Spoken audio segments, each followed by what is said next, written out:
Welcome back to the Scattered Sheep Podcast. I'm your host, Anthony Wade. It is October 15th. For today's episode, we're going to the world of Mike Signorelli. Shout out to Nikita, who has done a lot of tireless work on Mr. Signorelli and some skeletons in his closet. But this video is going to be about the fact that Mike is discouraged. You see, it seems that his big Breakers conference in Chicago, where he's rented out like an entire arena, is only half sold out. And you just can't have that because, as he says, you know, he's like outlaid like hundreds of thousands of dollars, which I doubt. You know, he was expecting it to be sold out. And the hard sell is on. First came this video, which Nikita has covered, but we're going to cover it today, where he outlines his discouragement. And then the hard sell continued. Like every other post I see on Facebook is Mike Signorelli, like bragging about like the heretics that are going to this conference. Isaiah Saldivar is going to bring the fire. You know, Saldivar is one of the 4 demon slayers of the idiot apocalypse. You know, Jenny Weaver is going to be there, which is pretty much all you need to know for you not to be there. And who was the other one that he said? Oh, Jeremiah Johnson. You know, when Jeremiah speaks, you know, prophetic truths are released or something like that. This is the same Jeremiah Johnson who admitted in 2020 that he's a false prophet and that God told him to stop being a false prophet. So he did because he was trying a new grift, but that new grift didn't pay well. So now he's back and pretending, I guess, that, oh, God must have like made a mistake in 2020 and he's back doing the prophetic grift.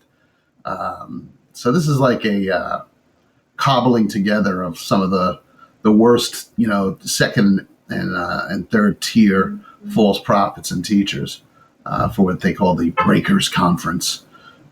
So without further ado, here is Mike expressing his discouragement.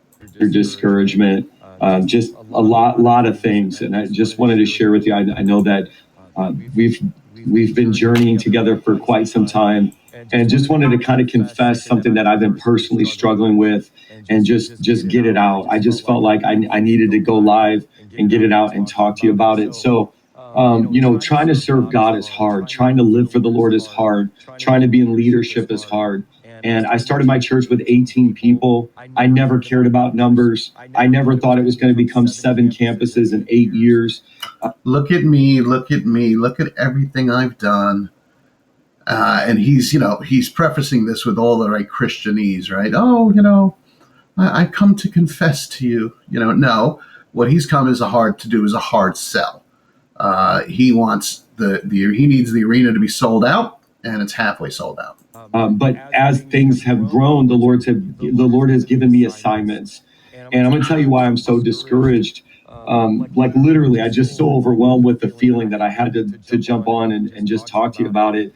You know, last year, after 3 years of doing my annual conference and turning away thousands of people and having medical emergencies and all this crazy stuff happen during the conferences, I said, let's go to a stadium because the Lord told me to go to Chicago. So the Lord told him to go to Chicago. It's always, you know, the first refuge of the false teacher to claim that everything that they're doing, they've been directed to do by God. But we filled up the entire stadium last year, and it was this incredible move of God. And then when I left, the Lord said, Mike, go back to Chicago the same time. So you must have the Lord on speed dial to the throne room. So then after the success last year, he said, oh, go back to Chicago. So let's see how the Lord's doing with that, Mike.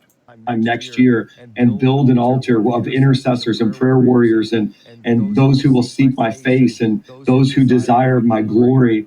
And so I got a message from my team today. Now, mind you, I'm watching all this viral footage of Anthony Philip Mitchell's Access gathering, and which was incredible. And I'm seeing that they filled up an entire stadium and an arena.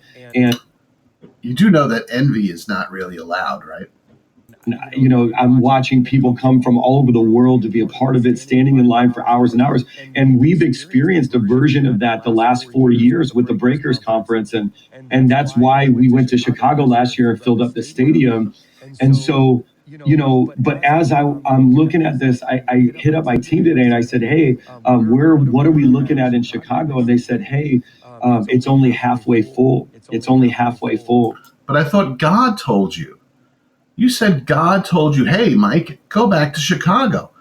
His word doesn't return void. Right, Mike? So then why is the stadium only half sold if God is the one who told you? And when they said that, it's just like my stomach dropped. And I was like, but God told me. He told me to go. Yeah, and the one thing that Mike is never going to do, or any other false teacher, is maybe admit that they didn't actually hear from God, that it's their flesh, obviously. He said it was a success last year. I'll take him at his word. So he was like, oh, I could just come back next year and do it again. Just pretend God's telling me to do it.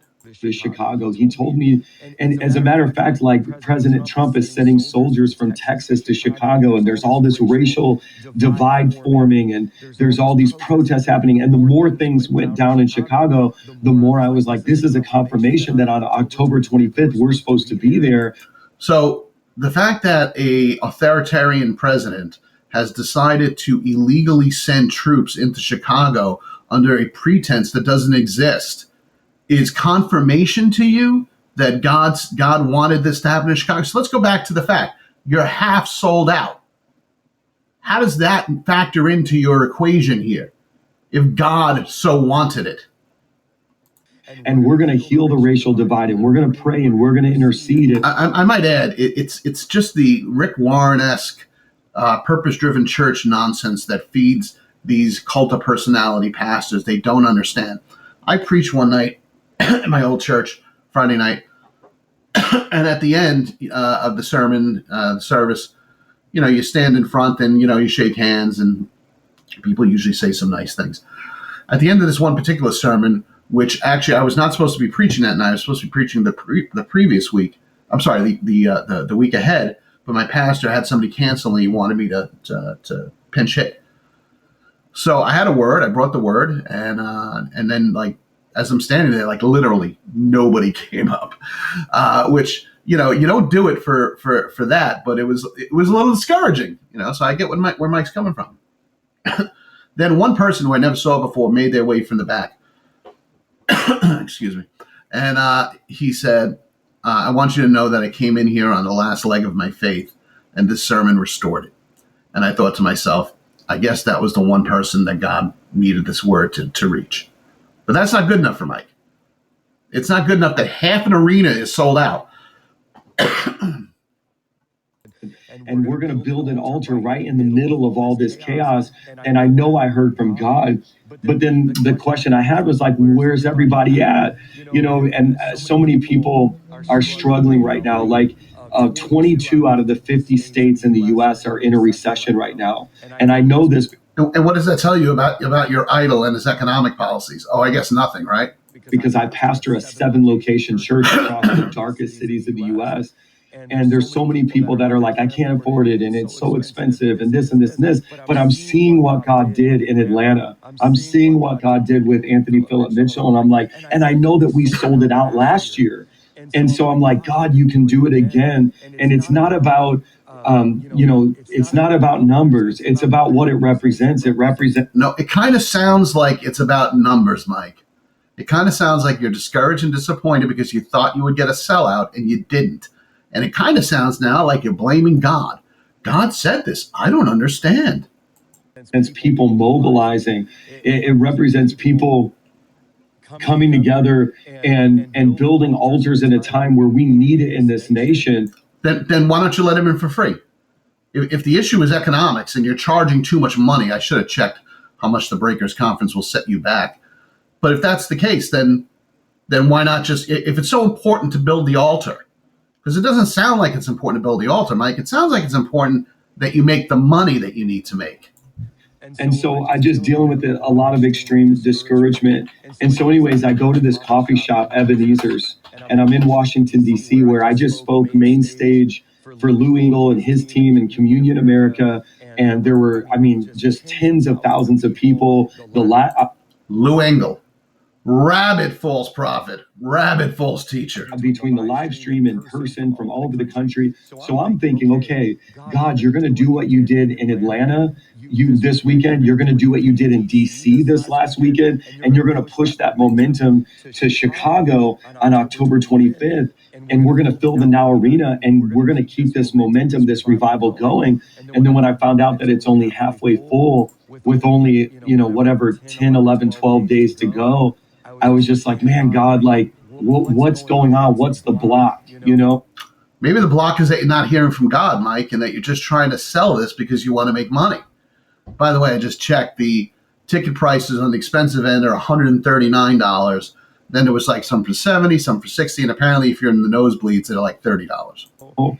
And so anyways, I just wanted to talk to you guys through this discouragement because I had a very powerful prophetic moment here in Ebenezer's. So Mark Batterson, he's a really prolific writer and a preacher and a pastor here in DC. He's a prolific heretic, Mark Batterson. I haven't heard that name in a long time. Mark Batterson is the guy who wrote the Circle Maker. Is that the name of the book? Where he teaches like the unchristian practice of drawing circles around things that you want, and then like claiming it, the name it and claim it heresies, right? He did this with his church location like a long time ago when I first was starting discernment, and he claimed that he drew a circle around like the property and basically like spiritually manipulated it until like he got it. It was absolute heresy, the book. Started this coffee shop. And so I just came here to support. I came here being like, you know what, I'm gonna get some coffee on the way out. But he has this book that's on the shelf in here called it's called Chasing the Lion. And I just randomly open up the book. And as I open it up, it literally says, we bought a coffee shop in DC called Ebenezer's. And when we bought this coffee shop, all the odds were against us. It looked like it was impossible. We had already started church campuses here, but with the zoning and the construction and all the permitting and everything, it looked like it wasn't going to happen. And then we got an unexpected victory, and we were able to open a coffee shop and be the hallelujah. You got to open a coffee shop because that's really so important in the realm of Christianity. The light in the darkness in DC. And he said the Lord took him. This is what I'm reading in this book in his coffee shop. He said the Lord took him on this journey of studying how the prophet Samuel, when Israel got this unexpected victory against the Philistines, that he built this altar, and he actually named the altar Ebenezer's. And Ebenezer means God helped us get an unexpected victory. The Lord intervened. And so I want you guys to pray with me because right now, I mean, I'm telling you, I have spent hundreds of thousands of dollars for production and rentals and all this to do a stadium event in Chicago. I don't buy that, but even if you did, maybe you shouldn't have, right? Maybe you should stop pretending you're hearing from God. And maybe you should like be a little more humble instead of basically doing a 10-minute, infomercial about how discouraged you are that people are being so cheap with their money as to not come out to your Breakers conference. And it's only halfway full with 10 or 11, 12 days left. And I just think, we need to get out the word. I've been on a 3.5-month sabbatical. And so my mind started going through, well, if I never went on sabbatical, I could have talked about it more on my live streams. More people would have known. More people would have been able to plan ahead. My team doesn't, always know how to get the word out like I do because I'm the... Oh, not like throwing your team under the bus there. One building the relationship. When I went to the natural, and then all of a sudden when I was reading that page in his book. By the way, I don't know if it's true, but I just looked up and it says that his net worth is like $5 million. So he could have bit the bullet himself here, but instead he absolutely wants to get as much bang for his buck, if you will. This is not about God. It was like all of a sudden the Lord was like, no, there's a supernatural element to this. And so like I just believe that we are going to completely fill up Chicago, not for my glory, not to glorify any man, but to glorify Jesus Christ. Can Jesus Christ be glorified if the arena is not filled? I mean, it's such a blasphemous statement to sit there and say, well, we need to do this to bring glory to God. The Bible says that heaven rejoices when one sinner repents, not an arena full. So I will not be live streaming the event in Chicago. There will be no live stream. Wow. So that's the thrust of this video. He's basically saying, you don't want to pay to come out to this conference, then you can't see it live streamed either. It's just so vile and disgusting to then use God and pretend that somehow God is deficient in filling the stadium. So now you got to punish all the people. Don't get me wrong. I'm very happy that he's not live streaming it, because the less people that see this nonsense, the better. Just like we saw with Anthony Philip Mitchell, 28-19 access. I don't know why you keep bringing up this other guy. You're obviously envious, Mike. You need to really check yourself. As there's holy moments, there's times where God asks us to do it unto him. Last year, God is asking you to shell out the 139 or the 60 or the $70 unto him. It has nothing to do with Mike Signorelli and hundreds of thousands of dollars that he's laid out, right? And I live streamed because I knew that there were actually thousands of people that weren't able to be there last year. And this year, obviously, there's thousands of more people who are unable to be there, but you're going to punish them because you didn't sell out your arena. Because, Jesus. I was trying to give them an opportunity to see it and to be apart from home. And we got, thousands and thousands of supernatural healing and deliverance testimonies.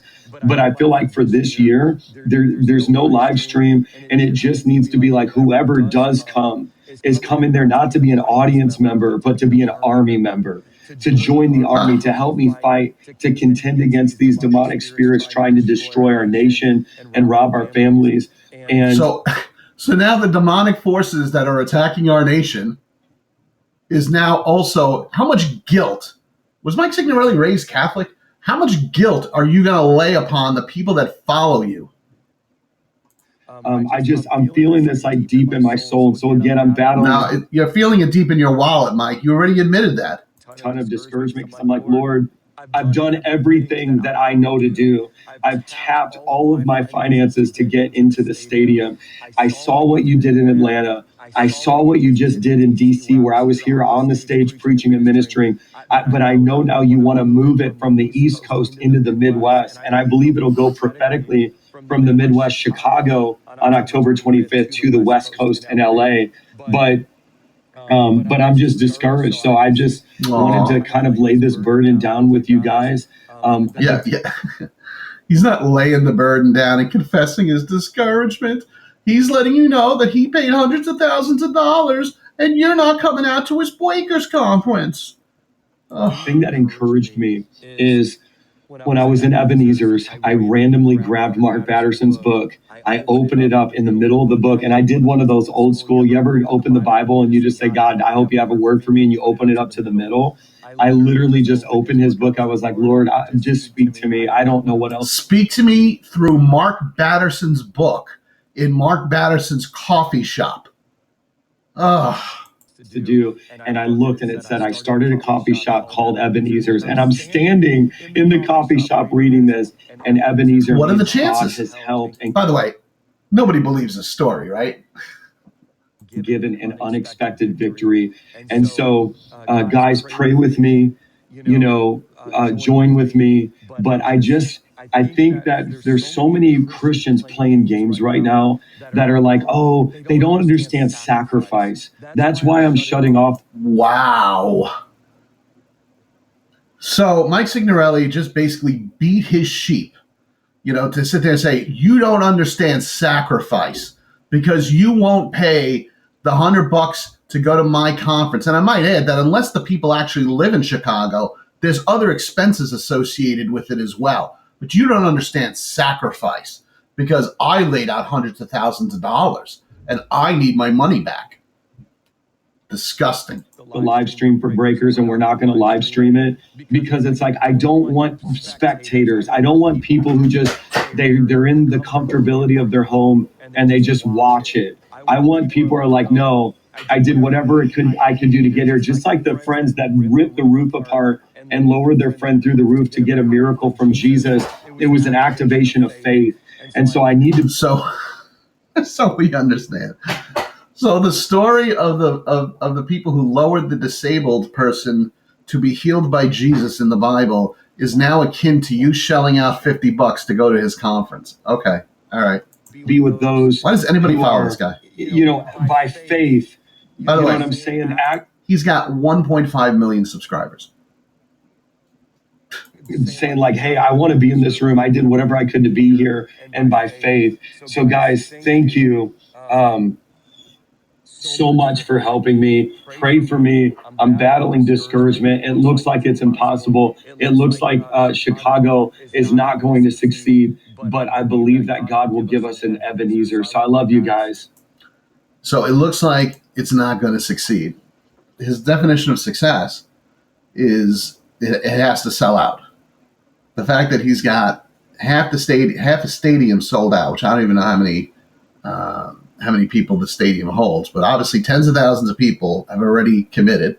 But he's afraid he's not going to make the money that he wanted to make. But the real problem here is the absolute abuse of Scripture, the abuse of the Bible, the blaming of God, and the shaming, just the beating of his sheep. To sit down, if you're not going to come out and sacrifice, then I'm going to cut off your live stream. 1.5 million subscribers. That's frightening. That's just so. I would hope that it's obvious, but mark and avoid. You should not be going to any conference where the headliners are Mike Signorelli, Jenny Weaver, Isaiah Saldivar, and Jeremiah Johnson. That's like a heresy fest. Was Benny Hinn busy? I don't understand. So let me know what you think. Leave your comments in the comment section. I try to get back to everybody. Give it a thumbs up. Share the video. Ring the bell. All the fun stuff. Test everything. And hold fast.